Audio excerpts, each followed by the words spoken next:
Maar we beginnen nou eerst verder met de volgende gast. En die is inmiddels al in de studio zitten gong. Dat is eigenlijk precies oud-wethouder Bert Koonstra. En misschien wel een wethouder Bert Koonstra. Koonstra, goeie media, welkom. Ja, met je, hoi. Ja, hoi.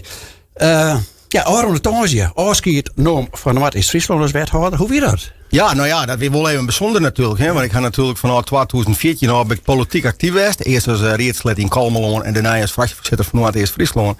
En de laatste 4 jaar mocht ik wethouder worden van deze mooie gemeente. Ja, dat is dan even de afschiet nemen. Aan de andere kant, het is extra, het is is. En ik had het ook altijd bos van bestuur van, ja, als je bestuurlijk politiek actief bent, ja, dan komen deze dagen echt. Je komt beginnen ergens en je eindigt weer ergens. Ja. En aan de andere kant, ik ben natuurlijk inwender voor Noord-Eerst. En ik ben altijd lid van FNP Noord-Eerst-Friesland. Oké, dat is wel weer. Als je weer waarom naar de Aroniëren, wat ben voor jou de mooiste momenten geweest? Nou, eigenlijk wel. Ik ben eigenlijk in 2014 ben ik begonnen als raadslid in Kalmeloon. Toen zei ik echt van, nou ja, de krimpregio wie je heel bot onwijzig. Het wie een soort teken van, ja, eigenlijk van, nou, down, alles woenet, alles geeft wat minder. En ik dacht, als je wat willen, dan mag je in ieder geval maar je zin, dan mag je er zelf kunnen doen. Dus ik mij als erin. En ik zie gewoon de laatste 12 jaar wat er al je bad is in het Noord-Eersten van Friesland en ik de nieuwe gemeente Noord-Eerst-Friesland, dan is gewoon dat een grote ontwikkeling is. Er is een ontwikkeling, meestal leeuw erin, de we zaken naar voren hellen. Nou, een heel mooi voorbeeld is natuurlijk de aanronding van Centrale As. En daarna zien we natuurlijk kijken van ja, er speelt ook een heel prutte en een kinderheel soort. We zijn goed hier doen met de wentenbouw, we zijn goed met de bedroogheid bezig. Nou, kers op het taart is natuurlijk de laatste Koningsdag die naar Noord-Eersten gebracht is. Dus ik denk gewoon van, we zitten in flow. We flikken het gewoon. En ik denk dat dat heel belangrijk is van de meeste leeuwen in zelf in een krijgt. Want het leidt er gewoon. We had gewoon in ons DNA. De positieve draaiwijs die Auroniëren. Als je door de goede kant naar ik altijd zelf even hoe er wat minder kant. Wat weer de mindere kant in die Aurona-periode? Nou ja, het is natuurlijk ook wel eens zo van ja, dat sommige zaken gewoon net terug in kon. We hadden wel eens jongen van bijvoorbeeld de participatiewet. Ja, dat had natuurlijk wel heel wat handen en voeten gewoon om het in ieder geval goed in beweging te krijgen. En dat is dus bijvoorbeeld echt, nou ja, dat er sommige zaken met de jeugd en zulke dingen, ja, kon het beter of minder. Dan denk je van ja, misschien in het oude wel beter wijzen kunnen. Maar dat jat er echt bij. Hè? Dat is echt inherent natuurlijk. Je probeert al het beste uit te halen. En soms dan, ik hoor dat ook iets minder. Ja. Nou, ga jou wel eens jongen hier bij u in de studio dat jou in Noord-Friesland eigenlijk wel verder goed. Nou, dat heeft natuurlijk alles te maken met verkiezingen en die hebben correct gewoon.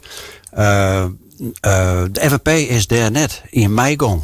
In die zin van de coalities. Natuurlijk hadden wij maar de verkiezingen, maar het heeft net weer een post opleverd zodat je mis wil weer. We hebben vanmorgen jij in ons programma Geertje Koonstra, naar je wethouder in Noord-Friesland, heeft er ook even mij gehoord. Ja, van de FNP weer net echt een partner voor u. Wie dat een teleurstelling echt voor je dat je hem daar net in mei hoort, maar die weer uiteindelijk wel in je mei van de grootste partijen. Het is heel simpel, hè? Je hebt politiek, je hebt een stemmerij, we winnen second best, dus gewoon iemand op de site die stemt in Noord-Friesland die stemt de FNP, laten we dat voorop stellen. Ja. En daarnaast vinden wij wel van ja, en dat week de afspraak, hè, wij wonen natuurlijk, het moest een bestendig bestuur worden, wat al die, zeg maar, onder verkiezingen. Nou ja, we hadden natuurlijk, als FNP wordt in Vlam, maar aan de andere kant echt net voortvaart, oftewel, je bleef er twaren. Wij vonden wel dat we daar in mei doen konden, wij vonden ook wel dat we goede punten heen. Alleen nog ja, langzaam maar juist toch, en dat koos ik toen je heel goed zien, tijdens het coalitieakkoord presentatie, ja, dat de rede treelijn is toch het ACC. Ja. En de blauwe container. Ja. ACC gaan wij altijd zijn van wij denken als FNP Noord-Eerst-Friesland dat we de kracht juist die 1/4, die 24%, dus 20.000 mensen die nou statushouder zijn in de asielketen, die willen wij eruit halen. En daar willen we iets mee doen. En daar kwamen we net uit. Nee. En daarmee dus moet de coalitie. Daarna ga je de keuze maken om voor te gaan. Wie dit bij nog te krijgen? Nee, dat ging net met mijn contractemaatje. Het is heel simpel. De manjes wil ik bellen door de verkenner die zei van ja, wij gaan net met de FNP daarin verder. En dat ging met die 2 punten te maken. Ja, dat is behalen, dat is niet on. Aan de andere kant hiek dat al oncommissioen. Ik met mijn partner, zeg maar, Anton Buwalda. En we hebben te jaren in die coalitie parteren verkennende gesprekken mee. Ik zei, dit wordt hem net. Dit wordt beroekt, zeg maar, om iets boeten te houden. En dat mij, dat kind, laten we dat voorop stellen. Dat is politiek. En ja, dan wordt dat beltje dingen. En dan is het eigenlijk, ja, heel snel wordt dan iets in jouw netwerk gaat draaien. En ja, de FNP opstromen, die zocht nog een betoefde bestuurder. En de betoefde bestuurder, ja, toen ze bij mij uitkwam. Ja, maar goed, in dat bedeel is een vacature. Waar master. Ja, nee. Ja, Ben je schreeuwen? Nee, ik ga net schreeuwen. Nee. Je kind? Ja, nee. Ik had die ambitie gewoon om 2 periodes, in ieder geval 8 jaar wil ik graag bestuurder zijn in wethouderrol. En waarom? Dan had ik echt de uitvierende rol. Dan komst in een organisatie, maar komst ik in de meerskip. Dat vind ik heel belangrijk. En daar zit ik de uitdaging in. Dus ja, geen fjouwer hier in het eerst. En ik probeer hier nou met al mijn kennis en know-how en mijn drive dat in opstelling te bewerkstelligen. Ja, want die jonge krijgt even nog een want weet wat toen zijn tolven bij in de politiek ging. Vanuit een soort maatschappelijke verantwoordelijkheid die je persoonlijk viel. Dat had een beetje de motivatie in de reden best. Wie dat net per se boeren in deze regio. Wie ook geen aan de opstelling. Zoals zit ik in nee, dat is net boeren in deze regio. Dat is gewoon breed maatschappelijk. Is dat extra nou je naar opstelling te gaan?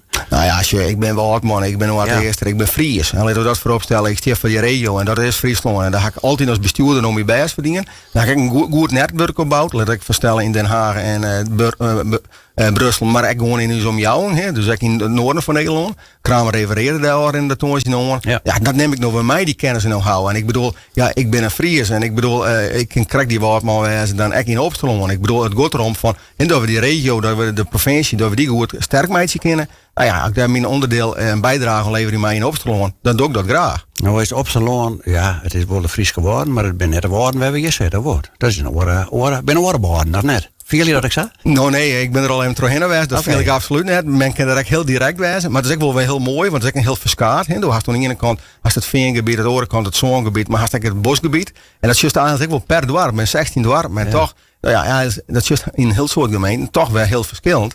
Nou ja, ik ben bijvoorbeeld in het 10 ben ik al even West en ben ik al in een groep West. Ja, dat is direct woord. Ja. En dus oftewel, die ben krijgt ze direct als us. Ja. Dus die woordpiek die gaat gewoon daarheen en die bloot op dezelfde manier acteren. Nou ja, als je het laatste bloot bij het Koonstra, het is de persoonlijke, het karakter waar je meenemen, het is de wij in Leeuwen waar je meenemen. En het is gewoon zo van ja, langzaam rechts het maatschappelijk ondernemen. Ja, dat vind ik mooi. Dat is zo sugartech, om iets te bewegen, in beweging te brengen voor een omjouwing of voor een meerskip. Het is wel een lichtere gemeente dan je wend weer. Qua aantal wel, 30.000 en we gaan over 46.000 in het eerst. Ja. 16 dorpen, val me goed opzichtelijk. Wij gaan ik mijn college aan de slag. Je 1250, dus dat maakt het wel verschil. Je bent niet bezig met huisvesting. Ik weet niet wat voor portefeuille je graag zei. Maar... Ja, we gaan hier 46.000 in het eerst. En daar gaan we 30.000. Ik ga net een portefeuille wijnen en een rondelijke watering. Die had de collega Marcel van op Zeeland. Die is direct al een 12 hele meer aan de gang. Maar ik neem natuurlijk die kennis en know-how daar wel maar heen. Maar ik heb wel hele mooie portefeuille, bijvoorbeeld zoals in de energietransitie, het landbouw, het verkeer en vervoer. Ja. Maar ook bijvoorbeeld meerskip, het dorpenbeleid en het Friesk. Wat voor grote zaken staan daar op agenda? Wat voor dossiers liggen daar? Nou ja, daar leidt natuurlijk, de landbouw had natuurlijk het stikstofdossier. Daar kiest natuurlijk als gemeente net zelf heel vol in regeling. Maar wel vind ik dat sterk aan een ambassadeur de goede bestuurlijke lijn gaan maakt. Ook voor die boeren daar. Er zijn 150 boeren, maar er zijn ook boeren die zitten echt onder druk. Nou ja, dat hebben we ook in ieder geval verstaan. Ja. Aan de andere kant is natuurlijk de lelieline. En dat is natuurlijk ook nou ja, de opstelling had gewoon zijn bestuurlijke politiek jongen van ja, wij gaan er net verder mee importeren. Ja, oftewel, wij gaan net voor actieve lobby. Maar linksom en rechtsom, zowel aan de kant van Drachten of Heerenveen, die hebben oorambities. Nou ja, ze daar in ieder geval wel in de bestuurlijke stoel zetten maar. Ja. En dat is een heel groot ding. Het wenningdossier natuurlijk is ook nog een heel wichtig ding. En dat is in ieder geval met mijn collega's. Nou ja, al mijn kennis en know-how die ik ga daarmee inbrengen. Constant, ik ben aan het tijd, dus ik wil jou danken. Ik voor al die jaren, want ja, dit zal hier van de laatste interviews wijzen op deze manier in deze studio, denk ik, dat je hier altijd bereid willen weer om even aan te komen om de actuele stand van zaken te bepraten met u. Dat weer hartstikke fijn. Ik wens je een soort succes in Opstelling en van nou een goed weekend. Doe maar samen bij dank en alles is met tijdelijk, hè? Ja, dat is oké. Goed.